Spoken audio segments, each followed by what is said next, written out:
What's going on, everybody? Welcome back to the show. This is the Science Dispatch podcast. I'm Cameron English. That is Dr. Charles Dinnerstein, Director of Medicine at the American Council on Science and Health. Chuck, so good to see you. What's going on? It's good to see you. All the snow is off of my lawn. I am thrilled. Yeah? Thrilled. So it gives me hope that spring is coming. You know, it's the exact opposite in my part of the world. I took my kids to the snow for the very last time this year because it's about to start melting and fading away for the year. And it kind of makes me sad because it's such a great time. Now then again, I don't have to shovel it off of my driveway, which I'm sure is the pain in the ass. Yes. Time consuming and expensive. But nevertheless, it is springtime. I hope spring has sprung where you guys are. Thank you for joining us. Well, I'm jealous of the children because their experience of snow is really, really nice snow. I assume you're going to Tahoe or somewhere up in that nearby in that neighborhood. It's great because you go down the sled, you go on a sled down the hill, and there's this combination of fear and excitement that comes over them because you're holding them in the sled, right? And then they like grip you just a little bit tighter, and then as they realize they're not going to die, they go, oh. Okay. It's a good time. One last question, and then we'll jump right into it. Yes, please. Are they going to be snowboarders or skiers? I don't know. It's a weird combination. My daughter has the coordination to be either one, but my son has that raw ballsiness, whatever you want to call it. That just like, yeah, I'll jump off stuff, whatever. Yes, testosterone is what we call that. Yes, yeah. So all that to say, I'm not sure. Okay. I think that'd be interesting to be 80 years old and have a kid that's a pro skier or snowboarder. That'd be fun. Anyways, we are not. As much, I would talk for an hour about my kids' interest in snowboarding, but you guys don't want to hear about that. So we're going to talk about, I want to say this is the granddaddy of health myths. This is the fountainhead of MAHA, Dr. Dinnerstein, and that is, of course, this idea that America was once healthy and it's no longer healthy because of the yucky chemicals and industrial seed oils that have poisoned us all and polluted the environment. This is by one of our longtime contributors, Dr. Joe Schwartz. He's a chemist. He's with McGill University, their Office for Science and Society. Pretty helpful resource if you want to go check them out.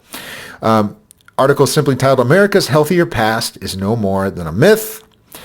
And let's talk about this. There's not much of a summary here, Chuck. I just want to say overall, yes, this seems obviously correct.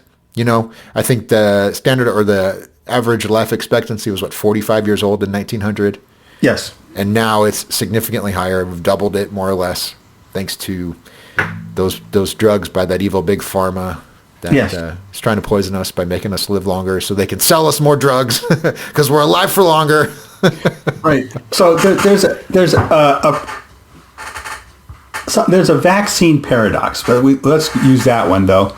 We can apply it to any one of those public health measures. And that the more effective the vaccine is, the less likely you are to remember how things were before that. And from the point of view of vaccines, that means that people think that there's less risk involved and they start using vaccines less and less. But from this perspective of what Joe was talking about is that we don't remember our history and we don't remember that so many people died in the 1900s from infectious diseases. And so we recalibrate, and what was, I guess we find that today's environment is just as risky as it was in the 1900s from our own personal perspective, but the diseases have shifted, and the diseases are now not the diseases that would kill the young and keep the age low, but are the diseases of longevity. I mean, as I was going to say, in the 1900s, people with diabetes died in their teens from diabetes. Fast forward 100 years, people die from diabetes in their 60s and 70s from the complications of diabetes. And that's the difference. And correct me if I'm wrong, but that's usually because they're not addressing the problem the way they should. They don't change their diet. They don't exercise. They're not taking their No, medication. I think, is Like, in other words, medical care is not as good as your pancreas. If- The pancreas has been doing it for millions of years longer than me or your neighborhood HMO.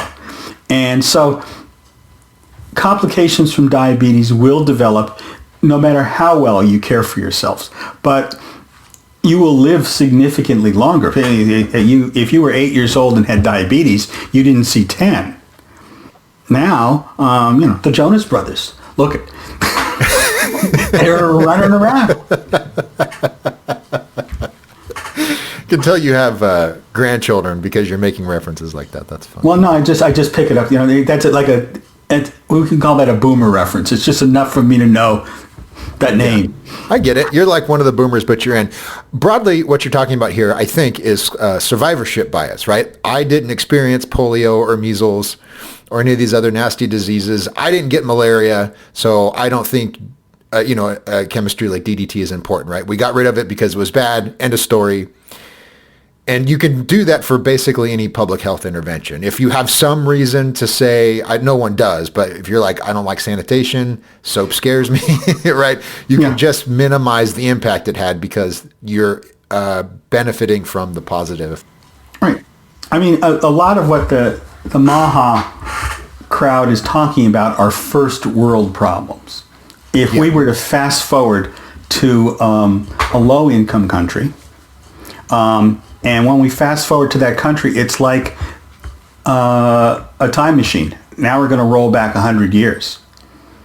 They're not concerned about obesity. They're concerned about nutrition, and they're concerned.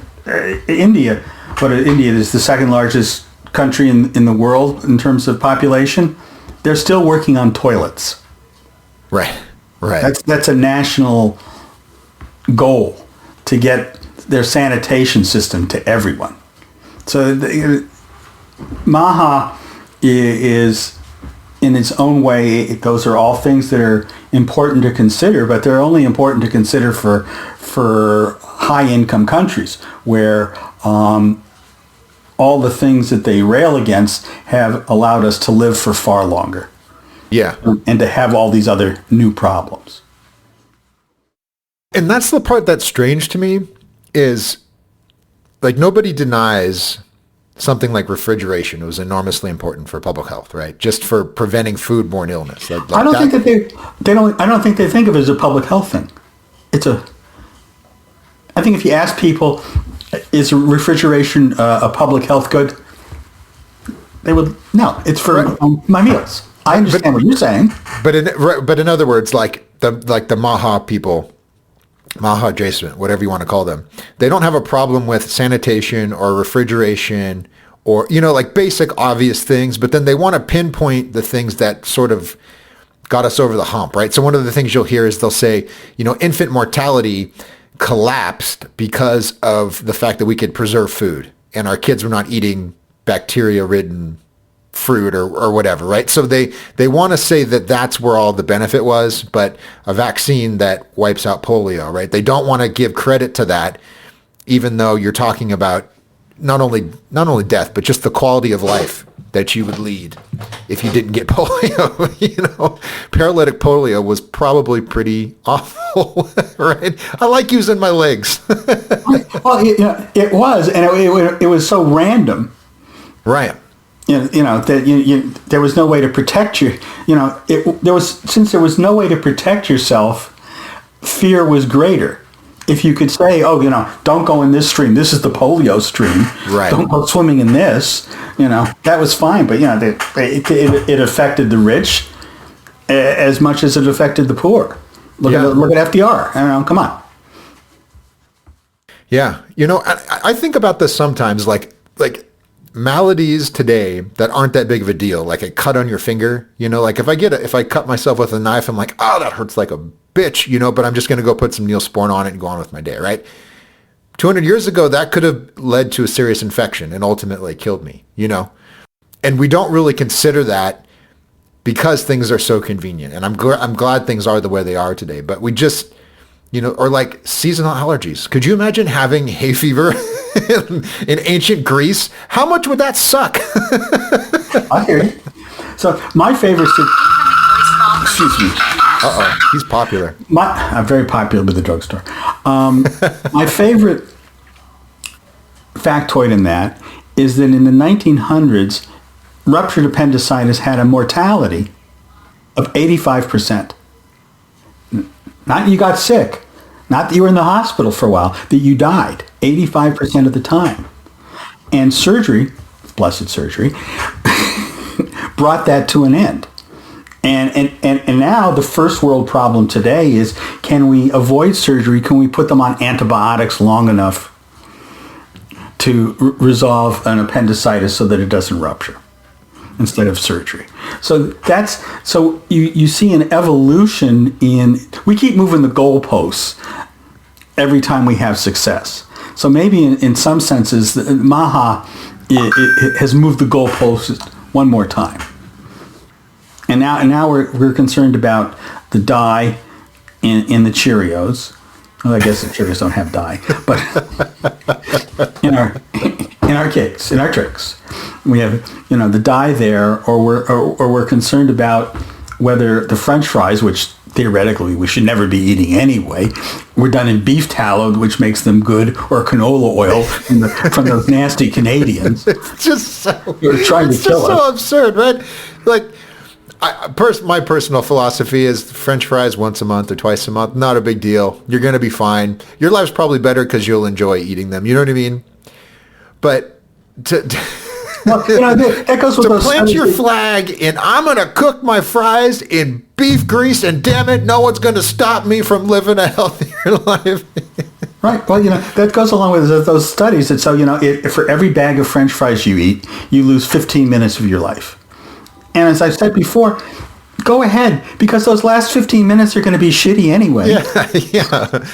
If you can add 15 minutes to your early 30s, then yeah, I'll avoid fries forever and ever. But that's not what anyone's promising. Final anecdote here on this point. This is something I learned from another MD named Dr. Liza Lockwood, who I host another podcast with. She's done relief work in Southeast Asia, and one of the points that she's made about the use of weed killers is that if you work on a tea plantation in Sri Lanka, for example, if you can stand back at a distance and spray invasive weeds instead of having to hand weed them, your risk of fatal snake bite plummets. Because what hangs out in the jungle, of course, is cobras, kraits, really gnarly snakes they'll really ruin your day. So imagine being a 12-year-old girl, hand weeding the jungle.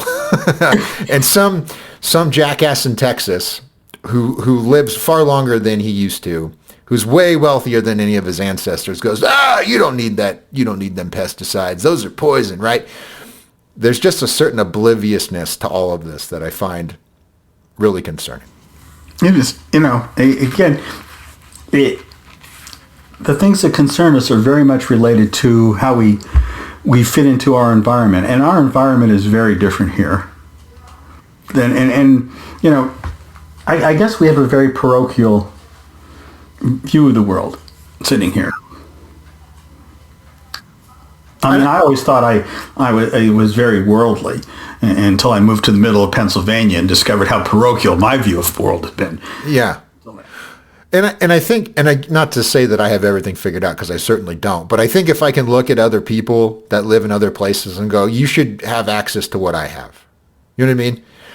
If we can do things that facilitate you having air conditioning and refrigeration and like things that I just take for granted, that's good. But what I see from a lot of the people who are on the other side of us on some of these issues is they're going to superimpose their views on everybody. And if you don't like it, well, you are some variety of bad. And I find that also absurd. So anyways, final thoughts, Dr. Dinnerstein. Life was not that much better in the past. You have it good today. Be grateful. Maybe that's the lesson. Listen, yeah. I'm liking how things are now. If I could, segue forward for another 40, 50 years, that's great. But I'm not planning on that's going to actually happen. But this is the time that you live in is a great time. Yes, indeed. Okay. Well, once again, the article is called America's Healthier Past is No More Than a Myth. That is by Dr. Joe Swartz. That is on acsh.org. When you're there, click on the subscribe tab up top, punch in your email address. We will send you the articles we publish.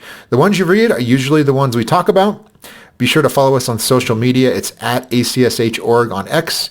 We are ACSH Matter of Facts on Instagram. We're on Facebook. We're on YouTube. Go check out all that content. Thank you so much as always, and we will see you next time. Yeah, peace out.